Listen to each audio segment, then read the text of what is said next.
أشهد أن محمد رسول الله.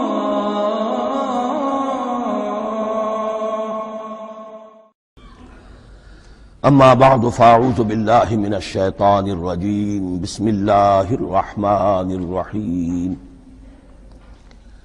الحمد لله رب العالمين الرحمن الرحيم مالك يوم الدين إياك نعبد وإياك نستعين اهدنا الصراط المستقيم صراط الذين أنعمت عليهم غير المغضوب عليهم ولا الضالين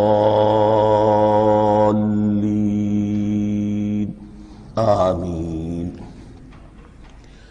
رب اشرح لي صدري ويسر لي أمري واحلل عقدة من لساني يفقهوا قولي.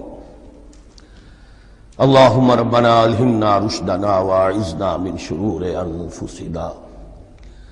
اللهم أرنا الحق حقا وارزقنا اتباعه وأرنا الباطل باطلا وارزقنا اجتنابه.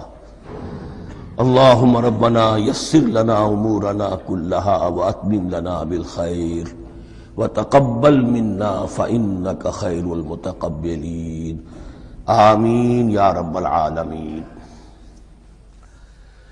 معزز حاضرین اور محترم خواتین، ہم اللہ کے نام سے اس سال کی نماز تراویح کے ساتھ دورہ ترجمہ قرآن کا آغاز کر رہے ہیں۔ اس سے پہلے میں عرض کر چکا ہوں کہ اب میری عمر بھی کافی ہو چکی ہے، قمری حساب سے 68 برس مکمل ہو چکے ہیں، اور مختلف قسم کے عوارض بھی مجھے لاحق ہیں، اور بہت سے احباب نے اور رفقاء نے مشورہ دیا تھا کہ میں اتنا بڑا بوجھ اپنے ذمے نہ لوں، لیکن میں نے خالصتاً توکلاً علی اللہ اس کی ہمت کی، اس کا ارادہ کیا، اس کے لیے اہتمام بھی خصوصاً ہوا ہے۔ مجھے اندازہ ہے کہ اب میرے خیالات کی جو رو ہے وہ اب اتنی تیز نہیں ہے جتنی کبھی ہوا کرتی تھی۔ کراس ریفرنسز بھی جو ہیں قرآن حکیم کے وہ اتنے مستحضر نہیں ہیں جتنے کبھی ہوتے تھے، بلکہ واقعہ یہ ہے کہ میری زبان بھی بعض اوقات لڑکھڑاتی ہے، اس لیے کہ مجھے جو ادویات استعمال کرنی پڑتی ہیں ان کا اعصاب پر بھی اثر ہوتا ہے، اور جو ہمارے اعضائے رئیسہ ہیں ان پر بھی اثر ہوتا ہے۔ بہرحال ان سب کے علی الرغم اللہ کا نام لے کر آغاز کر رہے ہیں۔ میری انتہائی نگارش یہی ہے، تیرے نام سے ابتدا کر رہا ہوں۔ ابھی میں نے سورہ فاتحہ کی تلاوت کی اور آپ نے سماعت فرمائی۔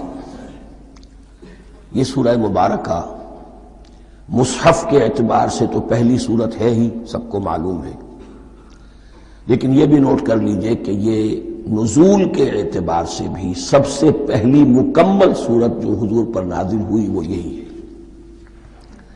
اس سے قبل متفرق آیات نازل ہوئیں، 5 آیتیں سورہ علق کے آغاز میں، کچھ آیتیں سورہ قلم یا سورہ نون کے آغاز میں، کچھ آیتیں سورہ مزمل کی ابتدا کی، کچھ آیتیں سورہ مدثر کے آغاز کی۔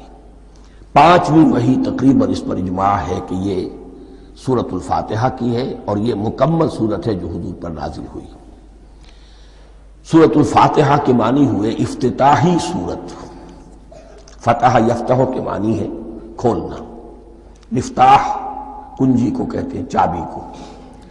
تو یہ اوپننگ سورہ آف دی قرآن، قرآن حکیم کی افتتاحی سورت۔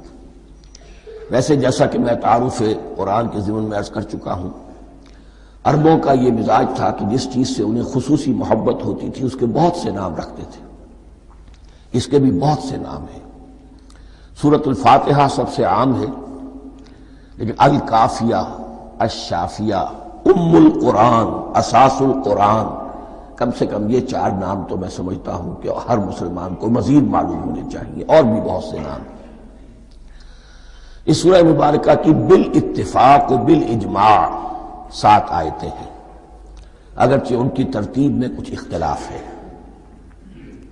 ایک رائے، یہ رائے امام شافعی کی بھی ہے اور بصرہ کے جو قراء تھے ان کی بھی ہے کہ آیت بسم اللہ بھی سورہ فاتحہ میں شامل ہے، اس کا جز ہے، وہ اس کو شامل کر کے پھر 7 آیتیں بناتے ہیں، تو آخری جنہیں ہم 2 آیتیں سمجھتے ہیں، صراط الذین انعمت علیہم غیر المغضوب علیہم ولا الضالین، وہ ان کے نزدیک ایک آیت ہے۔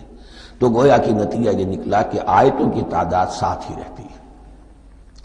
امام ابو حنیفہ رحمۃ اللہ علیہ کا موقف اور کوفے کے جو قراء تھے ان کا بھی موقف یہ ہے کہ آیت بسم اللہ نہ سورہ فاتحہ کا جز ہے نہ کسی اور سورت کا جز ہے، سوائے ایک مقام پر جہاں حضرت سلیمان علیہ السلام کا خط جو ہے نقل ہوا ہے، جنہوں نے ملکہ سما کو لکھا تھا انہ من سلیمان و انہ بسم اللہ الرحمن الرحیم، تو قرآن کے متن میں صرف اسی جگہ پر یہ آیت شامل سمجھتے ہیں، باقی یہ صرف علامت کے طور پر کہ یہاں سے ایک نئی سورت شروع ہو رہی ہے درج کی گئی ہے۔ اس سورہ مبارکہ کو الصلاح قرار دیا گیا ایک حدیث میں، اس کا جو اسلوب ہے وہ دعا کا ہے، اور دعا کے ساتھ اس کی جو مناسبت ہے اور پھر اسی کی وجہ سے ہماری نماز کا یہ جزو لا ینفک بنا دیا گیا، بلکہ ایک حدیث جو میں آپ کو سناؤں گا اس میں اسی کو نماز قرار دیا گیا، الصلاح یہی ہے۔ ویسے وہ حدیث مبارک موجود ہے من لم یقرأ بفاتحۃ الکتاب لا صلاۃ لمن لم یقرأ بفاتحۃ الکتاب، جو شخص سورہ فاتحہ کی تلاوت نہیں کرتا اس کی کوئی نماز نہیں۔ اس کے حوالے سے بھی ہمارے ہاں 2 مسلک ہیں، ذکر صرف اس لیے کر رہا ہوں کہ آپ کے علم میں ہو، ان میں کوئی بنیادی فرق نہیں ہے، کسی بھی ایک رائے کا انسان قائل اور حامل ہو سکتا ہے بغیر اس کے کہ دوسرے کو بالکل غلط قرار دے، بلکہ یہ کہ اس کے لیے بھی گنجائش اپنے ذہن میں اور اپنے دل میں رکھے۔ تو ایک رائے یہ ہے کہ یہ میں کیا عرض کر رہا تھا کوئی بھول گیا ہوں،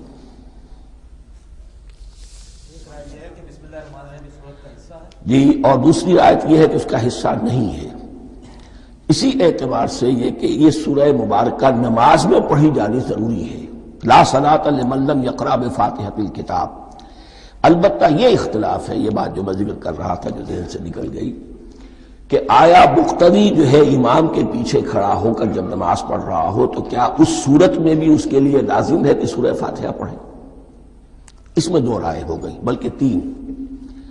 ایک رائے انتہائی ہے اور وہ فقہ حنفی کی طرف منسوب ہے کہ اگر آپ امام کے پیچھے مقتدی کی حیثیت سے نماز پڑھ رہے تو کسی بھی رکعت میں آپ سورہ فاتحہ نہیں پڑھیں گے۔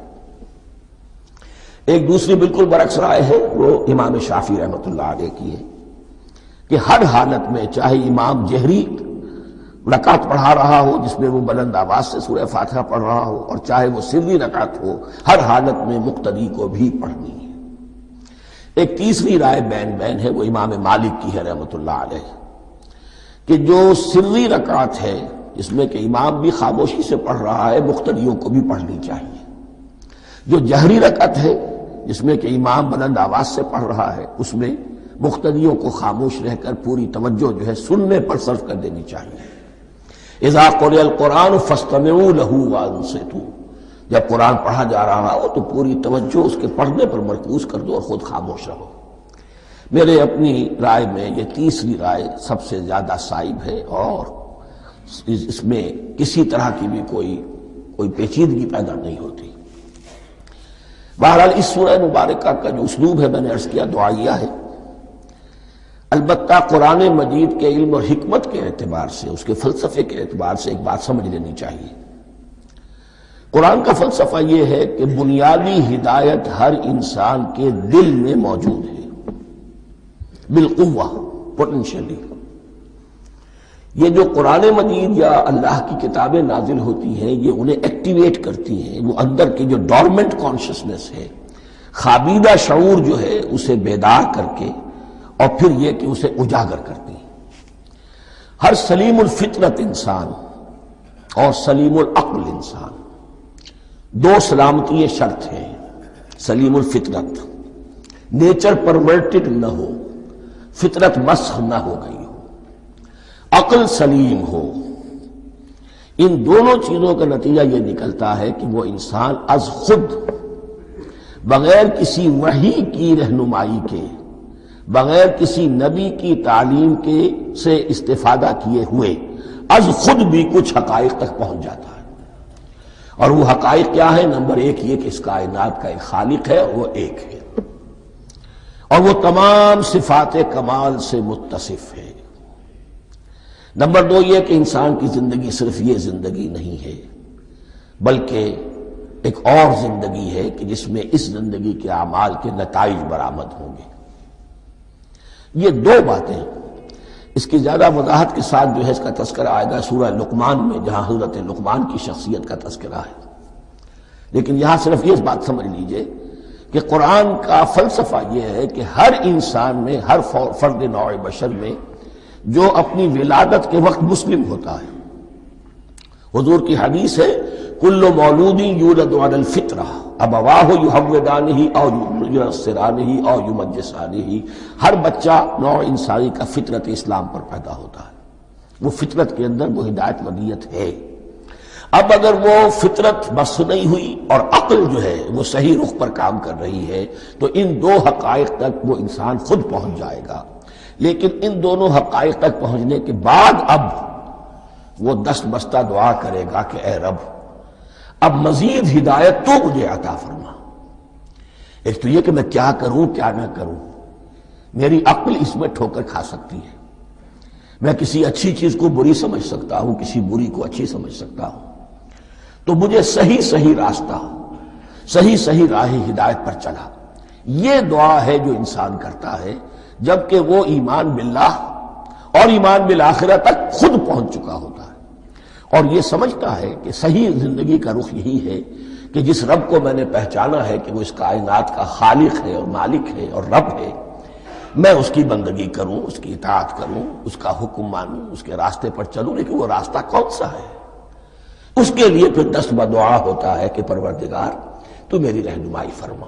یہ مقام ہے کہ جہاں آپ سمجھ لیجئے اپنے آپ کو بھی آج اس جگہ پر تصور کرتے ہوئے پھر اس سورہ مبارکہ کو پڑھیے کہ آپ اس مقام پر اللہ کے فضل و کرم سے پہنچ چکے ہیں کہ اللہ کو آپ نے پہچان لیا اور اس کی توحید کو جان لیا، اس کی جملہ صفات کمال سے آپ واقف ہو گئے۔ آپ یہ بھی جان گئے کہ بڑھ کر اس کے حضور میں حاضر ہونا ہے اور وہ حساب کتاب لے گا۔ پھر آپ نے یہ عہد بھی کر لیا کہ اب زندگی گزارنی ہے اس رب کی بندگی میں، اسی کی فرما برداری میں۔ اب یہاں کھڑے ہو کر آپ پوچھتے ہیں کہ اللہ مجھے وہ تفصیلی ہدایت عطا فرما، ایسا نہ ہو کہ کبھی میں کسی راستے پر چلتا ہوا کسی پگڈنڈی پر مڑ جاؤں اور وہ تھوڑی سی جو ڈیویشن ہو میرے راستے کی وہ میری عاقبت کو برباد کر دے۔ یک لحظہ غافل گشتم و صد سال راہم دور شد، اس لیے کہ ہوتا یہی ہے سیدھے راستے سے ذرا سی کوئی پگڈنڈی جو ہے تھوڑے سے اینگل پر نکلی ہے، لیکن جب چلتے جائیں گے آپ تو جتنے آگے بڑھیں گے اس پر، اس راہ صراط مستقیم سے آپ اتنے ہی زیادہ دور ہوتے چلے جائیں گے۔ یہ ہے قرآن مجید کی حکمت اور فلسفے کے اعتبار سے اس سورہ مبارکہ کا مقام۔ اب آئیے ہم بسم اللہ کرتے ہیں۔ بسم اللہ الرحمن الرحیم، شروع کرتا ہوں میں اللہ کے نام سے جو رحمان اور رحیم ہے۔ اس پر کچھ گفتگو ہو چکی ہے تعارف قرآن کے ضمن میں کہ رحمان اور رحیم دو نام ہیں کہ جو رحمت کے مادے سے نکلتے ہیں۔ رحمان میں اللہ تعالیٰ کی رحمت کا جوش، ہیجانی کیفیت، طوفانی کیفیت، اور رحیم میں اللہ تعالیٰ کی رحمت کا دوام اور تسلسل۔ یہ دونوں کیفیات اللہ کی رحمت میں بیک وقت موجود ہیں، جس کا ہم تصور نہیں کر سکتے۔ ہم سمندر کو دیکھتے ہیں، متلاطم سمندر ہے، اس میں ہیجان ہے، طوفان ہے۔ دریا کو دیکھتے ہیں کہ وہ سکون کے ساتھ چل رہا ہے، خاموشی سے چل رہا ہے، بہہ رہا ہے، بس تسلسل کے ساتھ بہہ رہا ہے۔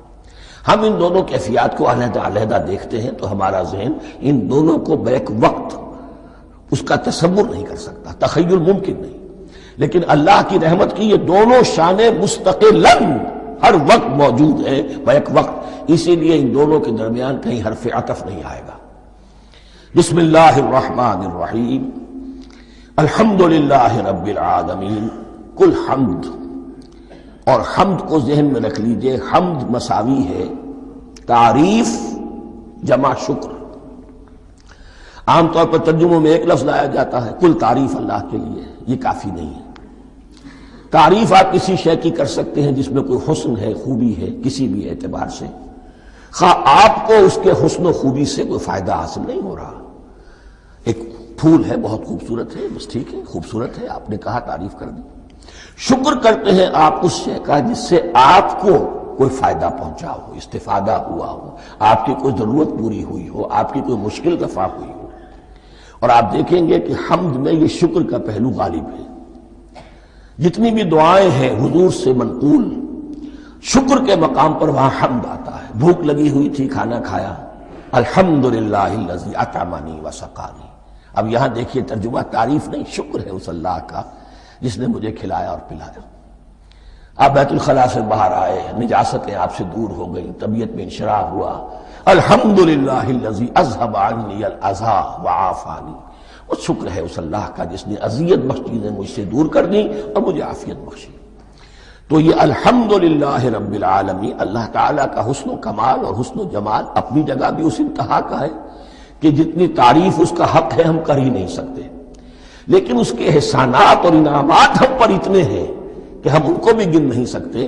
لہذا ایک ہی احصاء ہم نے کر دیا الف لام کے ساتھ، الحمدللہ رب العالمین۔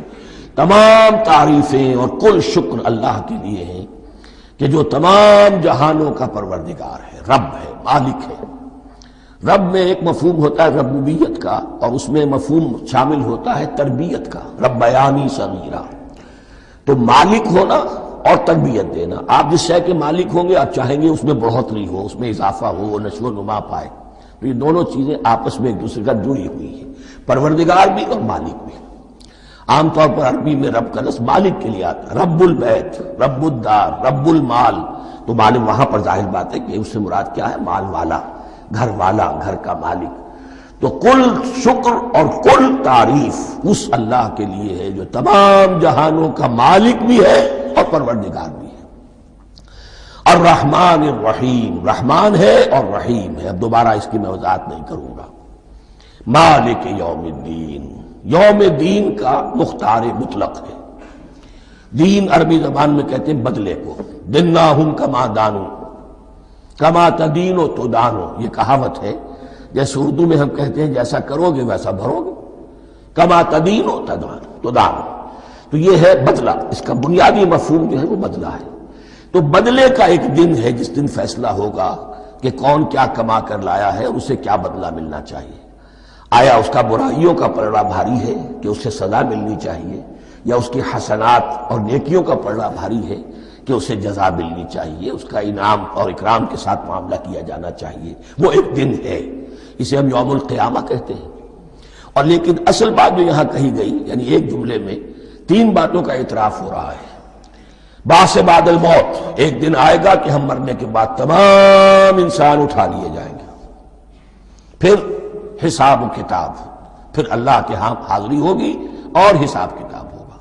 اور تیسرا یہ کہ اس حساب کتاب کے دن کا مختار مطلق اللہ ہے، یعنی کسی اور کو اپنے ذہن میں سہارا بنا کر آپ زندگی گزاریں کہ وہ مجھے چھڑا لے گا، یا وہ ہستی جو ہے اتنی زوردار ہے کہ وہ مجھے بچا لے گی، اس سے اپنے دل کو، اپنے ذہن کو بالکل پاک کر لیجئے۔ مالک یوم الدین، ایک دوسری جگہ پر قرآن میں آیا ہے، اس روز کوئی پکارنے والا پکارے گا، لمن الملک اليوم للہ الواحد القہار، آج کے دن کس کا اختیار مطلق ہے؟ اور پھر کہا جائے گا اللہ کے لیے، الواحد قہار، جو پوری طرح چھایا ہوا ہے، بس تولی ہے۔ تو مالک یوم الدین، جو جزا و سزا کے دن کا مالک ہے۔ اب یہاں سے کلام ایک رخ بدل رہا ہے۔ ابھی تک تو یہ غائبانہ انداز میں کلام ہو رہا ہے، اللہ سے خطاب نہیں آیا اس میں ابھی۔ الحمدللہ رب العالمین الرحمن الرحیم مالک یوم الدین۔ اب خطاب ہے، ایاک نعبد و ایاک نستعین، ہم صرف تیری ہی بندگی کرتے ہیں اور کریں گے، اور ہم صرف تجھ ہی سے مدد مانگتے ہیں اور مانگیں گے۔ یہ ترجمہ میں کیوں کر رہا ہوں کہ یہ فعل مضارع ہے۔ عربی زبان میں فعل مضارع حال اور مستقبل دونوں کو کور کرتا ہے۔ ایاک کا جو ہے مفعول فاعلی جو ہے، مفعول جو ہے اس میں ضمیر مفعولی، اسے پہلے لا کر حشر کا مضمون پیدا ہو گیا۔ ہم تیری بندگی کرتے ہیں نہیں، ہم تیری ہی بندگی کرتے ہیں اور کریں گے۔ حال میں ترجمہ کیجئے تو یہ اظہار حال ہے، اور مستقبل میں ترجمہ کیجئے تو یہ ایک عہد ہے، قول و قرار ہے، بہت بڑا معاہدہ ہے۔ وَإِيَّاكَ نَسْتَعِينُ، اور صرف تجھ ہی سے مدد مانگتے ہیں اور مانگیں گے۔ اس میں بھی حال کا ترجمہ اظہار حال، اللہ کرے کہ واقعی ہمارا حال وہی ہو، جب ہم یہ الفاظ کہتے ہیں تو واقعتاً ہم اس پر پورے اتر رہے ہوں کہ اسی کی بندگی کر رہے ہوں اور اسی سے ساری استعانت اور استمداد کر رہے ہیں۔ جہاں تک مستقبل کا تعلق ہے وہ پھر ایک عہد ہے، اہدنا الصراط المستقیم، یہ مقام وہ آ گیا کہ یہاں تک تو اے پروردگار ہم پہنچ گئے تیرے فضل سے، تیرے کرم سے۔ فطرت سلیمہ بھی تیری عطا کردہ تھی، عقل سلیم بھی تیری ودیعت کردہ تھی، ان دونوں کی روشنی سے ہم یہاں تک تو پہنچ گئے۔ اب ہماری جو ضرورت ہے، احتیاج ہے، وہ کیا ہے؟ اہدنا الصراط المستقیم، ہدایت بخش ہمیں سیدھے راستے کی۔ یہاں دو باتیں سمجھ لیجئے، انفرادی سطح پر انسان کے لیے نہ معلوم کتنے مرحلے آتے ہیں ہر روز کہ جس میں وہ ایک ٹھٹک کر کھڑا ہو جاتا ہے، یہ کروں یا یہ کروں، دو آلٹرنیٹو سامنے آ رہے ہیں، فیصلہ کرنا مشکل ہو رہا ہے، قدم قدم پر ہدایت کی ضرورت ہے۔ اور اجتماعی طور پر نوع انسانی تین بڑے بڑے تمدنی مسائل میں واقعہ یہ ہے کہ تسلیم کر لیا جانا چاہیے کہ عقل انسانی اس کو راستہ نہیں دکھا سکتی۔ عام معاشرتی سطح پر مرد اور عورت کے درمیان حقوق اور اختیارات کا کیا توازن ہو، ناممکن ہے، انسان طے نہیں کر سکتا۔ انسان یا مرد ہے یا عورت ہے، عورت سوچے گی اپنے جذبات کا، اپنے خیالات کا لحاظ رکھے گی، مرد کے جذبات و احساسات کا اس کا کوئی تصور ہی ممکن نہیں۔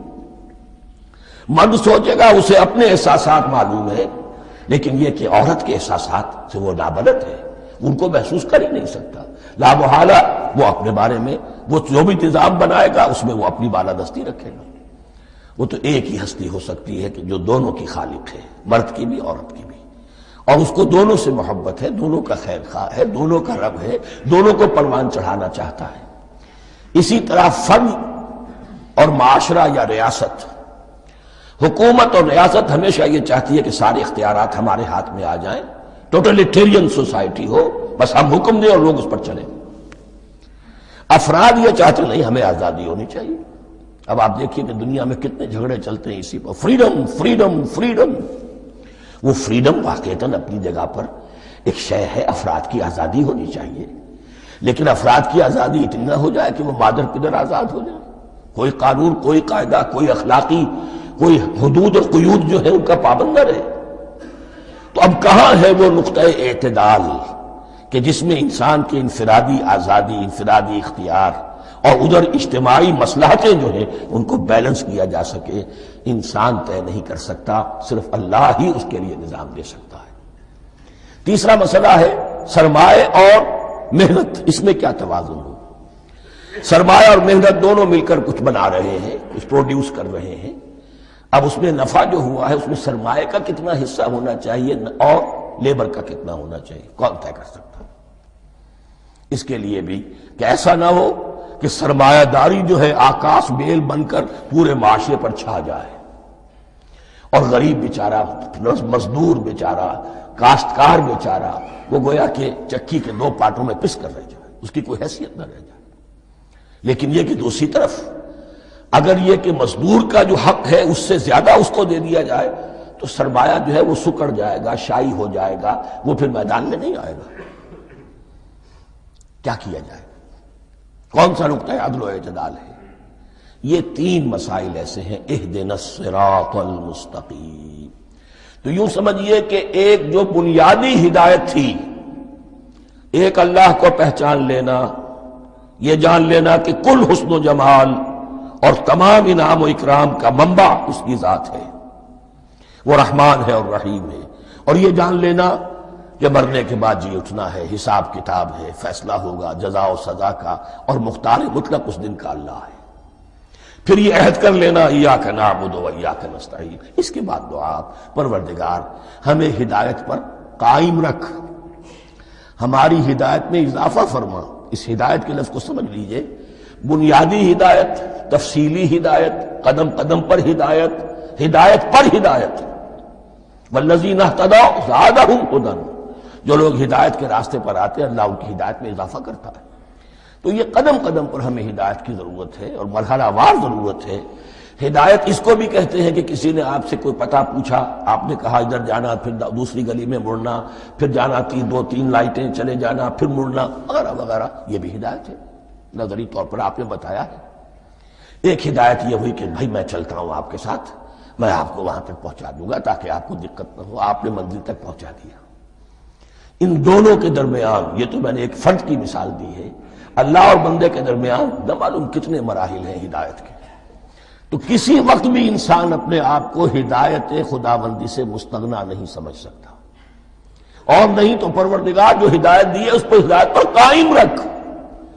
کیا پتہ شیطان کا کوئی حملہ، کیا پتہ ہمارے نفس کی کوئی شرارت کسی ایسے رخ پر ہمیں ڈال دے کہ اب تک کی ساری کمائی بھی ضائع ہو جائے. لہذا یہ نہ سمجھیے کہ جب یہ ساری چیزیں ان کو معلوم تھی، ان چیزوں کا تو اقرار کر رہے تو اب ہدایت کون سی مانگ رہے ہیں. تو ہدایت کا تو بڑا میدان کھلا ہوا ہے، اور اس ہدایت کی وہ جو میں نے آخری شکل آپ کو بتائی ہے کہ منزل مقصود تک پہنچا دے، یہ ہدایت بھی قرآن مجید میں اس معنی میں بھی لفظ آیا ہے کہ اہل جنت جب جنت میں داخل ہوں گے تو جو ترانہ حمد ان کی زبان پر اس وقت ہوگا وہ کیا ہے؟ الحمدللہ الذی ہدانا لہذا وما کننا لنہتدی لولا ان ہدانا اللہ. کل شکر اللہ کا جس نے ہمیں یہاں تک پہنچا دیا، ہدایت دی یہاں تک پہنچا دیا، اور ہم ہرگز نہ پہنچ پاتے، ہم ہرگز ہدایت یافتہ نہ ہو سکتے اگر اللہ ہی ہمیں ہدایت نہ دیتا. اہدنا الصراط المستقیم، سیدھا راستہ. صراط الذین انعمت علیہم، اب اس کی مزید وضاحت ہے. راستہ اس کا ان لوگوں کا جن پر تیرا انعام ہوا. یہ کون لوگ ہیں؟ اس کی وضاحت آپ کو ملے گی سورہ نساء میں. من یطع اللہ والرسول فاولئک مع الذین انعم اللہ علیہم من النبیین والصدیقین والشہداء والصالحین. 4 طبقات ہیں منعم علیہم جن پر اللہ کا انعام ہوا ہے. چوٹی پر انبیاء کرام، اس کے بعد صدیقین کرام، اس کے بعد شہداء عظام، اس کے بعد عام صالح مسلمان صالح ہو. یہ بیس لائن ہے. اس سے اوپر کا درجہ شہداء کا ہے، اس سے اوپر کا درجہ صدیقین کا ہے، اور پھر اس سے اوپر کا درجہ انبیاء کا ہے. انبیاء میں سے پھر وہ بھی ہوتے ہیں کہ جو اولو العزم میں من الرسل ہیں. لیکن یہ 4 طبقات ہیں، ان کے راستے پر ہمیں چلا. غیر المغضوب علیہم ولا الضالین، جو مغضوب علیہم نہیں ہوئے، جن پر تیرا غضب نہیں ہوا. اور غضب ہوتا ہے ان پر کہ جو ہدایت کے واضح ہونے کے بعد ہدایت کو ترک کر دیں، وہ ہے مغضوب علیہم. جنہیں ہدایت مل گئی ہو، ہدایت کو پہچان لیا ہو، پھر اپنی شرارت نفس کی وجہ سے، اپنی نفسانیت کی وجہ سے، اپنے تکبر کی وجہ سے، اپنے حسد کی وجہ سے وہ اس حق کو رد کر دیں، اس کو ترک کر دیں. ان پر اللہ کا غضب آتا ہے. اور اس میں اس کی بہت بڑی مثال تاریخ کے اعتبار سے یہودی ہے. اللہ نے انہیں ہدایت دی، کتابیں عطا کی، تورات، انجیل، زبور، سینکڑوں نبی ان میں مبعوث کیے. 1400 برس تک نبوت کا تار ٹوٹا ہی نہیں، مسلسل. ابتدا میں بھی 2 نبی، موسیٰ اور ہارون، اور اختتام پر بھی 2 نبی، عیسیٰ اور یحییٰ علیہ السلام. اور ان کے مابین کوئی لمحہ نہیں آیا ہے تاریخ بنی اسرائیل میں جبکہ کوئی نہ کوئی نبی موجود نہ ہو. لیکن انہوں نے اپنی شرارت نفس کی وجہ سے ہدایت تورات سے بھی منہ موڑا، اور پھر سب سے بڑی بات یہ کہ ہدایت محمدی سے، ہدایت قرآنی سے بھی صلی اللہ علیہ وسلم منہ موڑا. وہ ہے مغضوب علیہم ولا الضالین، اور نہ ہی گمراہ ہوئے. یہ لفظ جو آتا ہے عربی زبان میں گمراہ کا بھی ہے اور تلاش حق میں بھٹکنے والے کا بھی ہے. ایک وہ شخص ہے جس پر حق ابھی واضح نہیں ہوا، وہ تلاش میں ہے، اس کے لیے بھی ضال کا لفظ آئے گا. اسی طرح کوئی شخص کسی کے عشق اور محبت میں ایسا ہو جائے، دیوانہ ہو جائے، اس کو بھی ضال کہتے ہیں. یعنی اس کے اوپر جذبات کا اتنا غلبہ ہو گیا ہے کسی کی محبت اور عشق کی بنا پر. تو حضور کے لیے یہ لفظ آیا ہے وَوَجَدَكَ ضَالًّا فَهَدَىٰ، اور یہ تو سورۃ الضحیٰ ہے، اکثر بیشتر لوگوں کو یاد ہوگی۔ تو یہ جو ضال کا لفظ ہے اس میں سمجھ لیجئے ضروری نہیں ہے کہ وہ گمراہ ہو، بلکہ وہ بھی کہ جو ابھی راہ ہدایت کی طلب میں اس کے حصول کے لیے اس کی تلاش میں کوشاں ہیں، اور وہ بھی کہ جو کسی مغالطے کی وجہ سے حق سے منحرف ہو جائے۔ یہ بھی جان لیجئے کہ ایک ہے بدنیتی، تکبر، حسد، حق کو جان کر پہچان کر رد کر دینا یا چھوڑ دینا یا ترک کر دینا، ایک ہے کسی غلطی میں، کسی جذبات کے اندر آ کر، کسی غلو کے اندر مبتلا ہو کر اور حق سے منحرف ہو جانا۔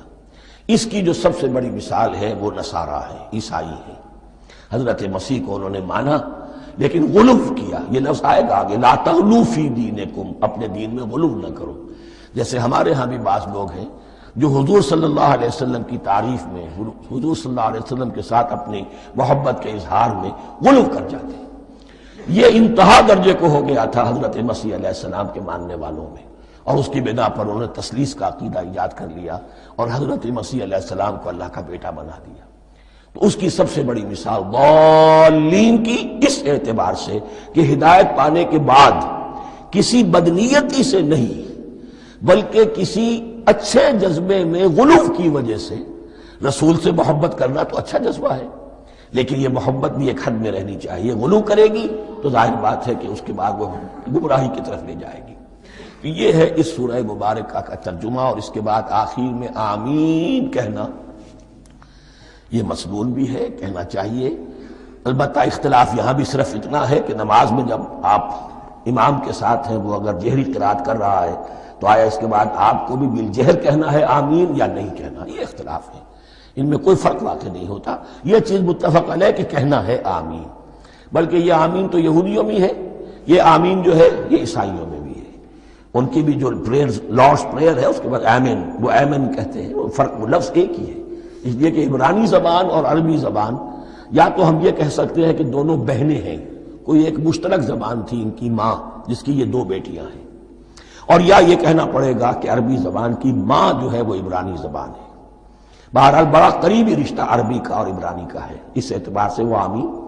اب آپ کو معلوم ہے ہم السلام علیکم وہ کہتے ہیں، وہ سلام کہتے ہیں، فرق کیا ہے؟ وہ تو تلفظ کا فرق ہے۔ اسی طریقے سے اور بہت سے الفاظ ہیں، میں بعد میں بتا۔ اب میں اس سورہ مبارکہ کے بارے میں خاص حدیث آپ کو سنانا چاہتا ہوں، اور اسی سے در حقیقت جو امام ابو حنیفہ کا موقف ہے رحمۃ اللہ علیہ، اس کی حقانیت مزید مبرہن ہو جائے گی۔ یعنی کیا کہ آیت بسم اللہ سورہ فاتحہ کا جز نہیں ہے، سورہ فاتحہ الحمدللہ رب العالمین سے شروع ہوتی ہے۔ وہ میں آپ کو بتانا بھول گیا کہ جن کے نزدیک یہ سورت کا جز ہے وہ پھر جہری قرات میں بسم اللہ الرحمن بھی بلند آواز سے کہیں گے، اور جن کے نزدیک یہ سورہ فاتحہ کا جز نہیں ہے وہ نہیں کہیں گے، وہ الحمدللہ رب العالمین سے قرات کریں گے۔ تو کوئی فرق نہیں ہے بنیادی۔ یہ حدیث جو ہے یہ مسلم شریف میں ہے اور حدیث قدسی ہے۔ اس کے راوی حضرت ابو ہریرہ ہے رضی اللہ تعالی عنہ، اور اس حدیث نے اس سورت کے مضامین کا نہایت عمدہ تجزیہ کر دیا ہے۔ حدیث کے الفاظ سن لیجئے، قسمت الصلاۃ بینی و بین عبدی نصفین۔ اللہ تعالیٰ فرما رہے ہیں، حدیث قدسی ہے، میں نے نماز کو، صلاۃ کو اپنے اور اپنے بندے کے درمیان آدھا آدھا تقسیم کر لیا۔ فنصفها لی ونصفها لعبدی، اس کا نصف جو ہے وہ میرے لیے ہے اور نصف جو ہے وہ میرے بندے کے لیے ہے۔ وَلِعَبْدِي مَا سَأَلَ، اور جو میرے بندے نے مانگا میں اسے دوں گا، میرا وعدہ ہے یا میں نے اسے دیا۔ اس کے بعد اس کی تفصیل آتی ہے، اذا قال العبد، جب بندہ کہتا ہے الحمدللہ رب العالمین، قال اللہ حمدنی عبدی، جب بندہ کہتا ہے الحمدللہ رب العالمین، اللہ فرماتا ہے میرے بندے نے میری حمد کی۔ وَإِذَا قَالَ الرَّحْمَٰنِ الرَّحِيمِ قَالَ اللَّهُ اثْنَىٰ عَلَيَّ عَبْدِي، جب بندہ کہتا ہے الرحمن الرحیم، اللہ فرماتا ہے میرے بندے نے میری ثنا کی۔ وَإِذَا قَالَ مَالِكِ يَوْمِ الدِّينِ قَالَ اللَّهُ تَعَالَىٰ مَجَّدَنِي عَبْدِي، میرے بندے نے میری تمجید بیان کی، میری بزرگی بیان کی۔ اب یہ 3 آیتیں ہو گئیں، تینوں میں اللہ کی حمد ہے، ثنا ہے، تمجید ہے. یہ 3 آیتیں خالص اللہ کے لیے ہو گئیں. اب چوتھی آیت آئی، ایاک نعبد و ایاک نستعین. اس کے بارے میں جب بندہ کہتا ہے اذا قال العبد ایاک نعبد و ایاک نستعین، قال اللہ تعالی ھذا ما بینی و بین عبدی ولعبدی ما سأل. یہ میرے اور میرے بندے کے درمیان ہے. یہ تو یوں سمجھیے کہ یہ گرہ لگ گئی ہے میرے اور میرے بندے کے مابین.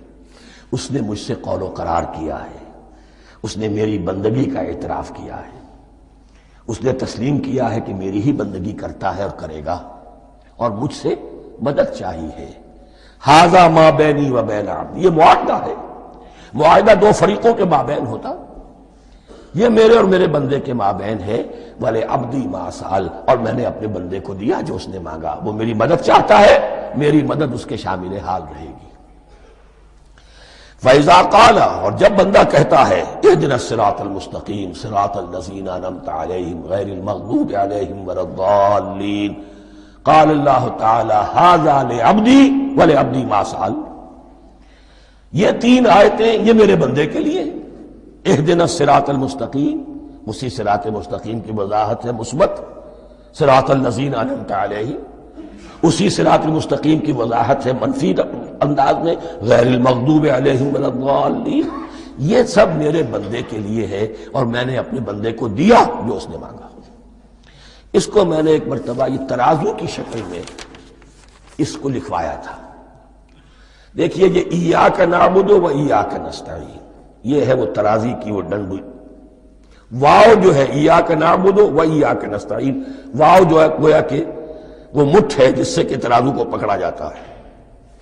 ادھر ایک پلڑا ہے جس کی 3 آیتیں ہیں، الحمدللہ رب العالمین الرحمن الرحیم مالک یوم الدین. اس کا نتیجہ کیا نکلا؟ ایاک نعبد. آپ نے شاید یہ سنا بھی ہو، ایک بہت ہی عمدہ قرات کا جو ریکارڈ ہے قاری عبدالباسط عبدالصمد کا، وہ یہیں سے چل کر سورہ فاتحہ کی قرات کر کے ایاک نعبد پر آ کر رکتا ہے. الحمدللہ رب العالمین الرحمن الرحیم مالک یوم الدین ایاک نعبد. گویا کہ یہاں یہ صورت بالکل ہاف ہو گئی ہے. 3 آیتوں میں اللہ کی حمد ہے، ثنا ہے، تمجید ہے، جس کا نتیجہ ہم تیری ہی بندگی کرتے ہیں، تیری ہی اطاعت کریں گے. لیکن اب اس کے بعد سوال ایاک نستعین، اسی کی جو استعانت کیا درکار ہے ہمیں؟ ہدایت. ہدایت سب سے بڑی استعانت ہے، ہدایت ہی تو سب سے بڑی مدد ہے. اهدنا الصراط المستقیم صراط الذین انعمت علیہم غیر المغضوب علیہم ولا الضالین. یہ ایاک نستعین کے حکم کے ساتھ یہ 3 آیتیں آ گئیں. اهدنا الصراط المستقیم صراط الذین انعمت علیہم غیر المغضوب علیہم ولا الضالین. قسمت الصلاة بینی و بین عبدی نصفین فنصفها لی ونصفها لعبدی ولعبدی ما سأل. اللہ تعالیٰ اس سورہ فاتحہ کا جو اصل مفہوم ہے وہ بھی ہمارے ذہنوں پر، ہمارے شعور کی سطح پر اسے اجاگر کیے رکھے. ہمیں توفیق دے کہ جب بھی پڑھیں، جب بھی سنیں تو وہ کیفیت اگر ہو جائے. اس لیے کہ ایک حدیث ہے کہ الصلاۃ معراج المومنین، نماز تو اہل ایمان کے حق میں معراج کے درجے میں ہے. اس حوالے سے ہم یہ سمجھ سکتے ہیں کہ کوئی وقت ایسا آ سکتا ہے کہ انسان کو واقعتاً، روح انسانی واقعتاً اللہ کے یہ جواب سنے. انہونی بات نہیں ہے. ہوتا ہے خطاب آخر، اٹھتا ہے حجاب آخر، کرتے ہیں خطاب آخر. یہ تو ہوتا ہے. مخاطبہ الہی ہے تو میں نے عرض کیا کہ ثابت ہے. مخاطبہ، محادث اور تحدیث اللہ بندوں سے کلام کرتا ہے.